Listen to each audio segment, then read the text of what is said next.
Hello दोस्तों, हमारे YouTube channel पर आप सभी का स्वागत है। एक बहुत प्यारा गीत लेकर आए हूँ। कैसा लगा कमेंट बॉक्स में ज़रूर बताइएगा। अच्छा लगे तो लाइक सब्सक्राइब कमेंट शेयर जरूर करिएगा। दोस्तों हमारे चैनल को सपोर्ट करिएगा, आगे बढ़ाइएगा। आप सबसे ये रिक्वेस्ट है, नए हैं सब्सक्राइब लाइक ज़रूर कर लीजिएगा। दोस्तों हमारे चैनल को आगे बढ़ाइएगा और हमारी वीडियो में फुल वॉच करके देखिएगा, रास्ते बने रहिएगा। गाने चल रही हूँ, ये अवधी गीत है। कैसा लगा कमेंट करके ज़रूर बताइएगा। पहिल पहिल हम गवने आए, सासू समझावे लागी, सासू समझावे लागी हो। बहुअर समझी बूझी रोटिया पोयू खवैया, हमरे ढेर बाटे हो।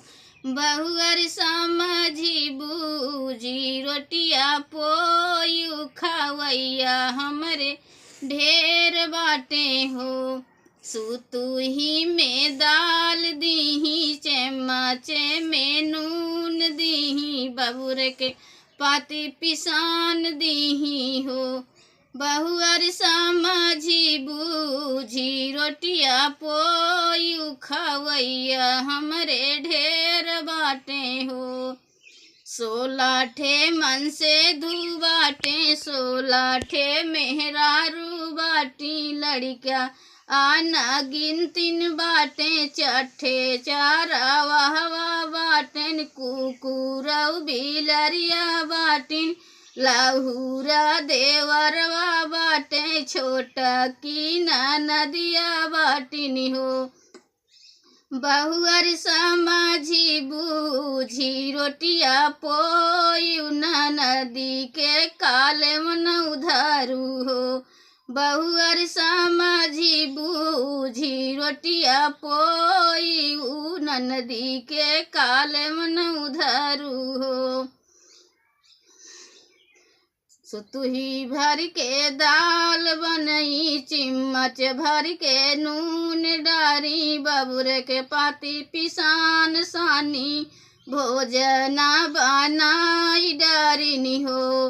बहनी बनाई चोनाई, जबाने माँ की रसोइया में ढाक दी, टटरा लगाई दीही, बेवड़ा लगाई दीही हो। बहनी बनाई चोनाई, जबाने माँ की रसोइया में ढाक दीही, टटरा ओठंगाई दीही, बेवड़ा लगाई दीही हो।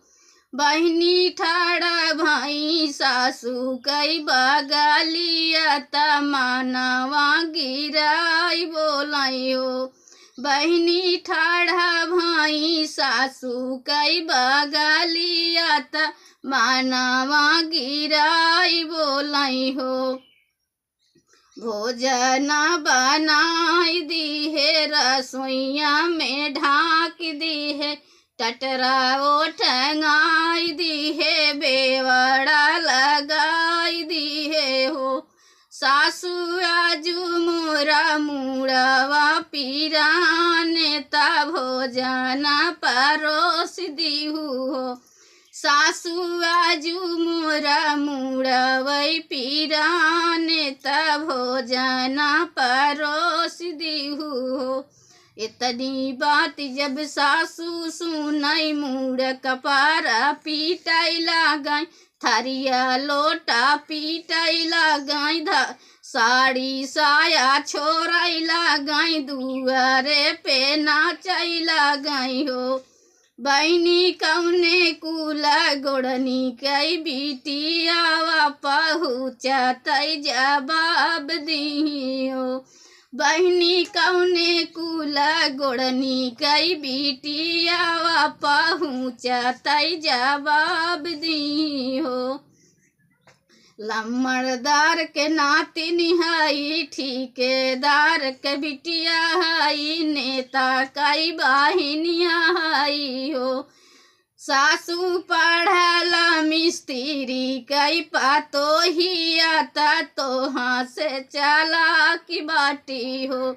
सासू पढ़ला मिस्त्री के पातो ही आता तो वहाँ से चला की बाटी हो। कैसे लगा कमेंट में जरूर देखिएगा दोस्तों।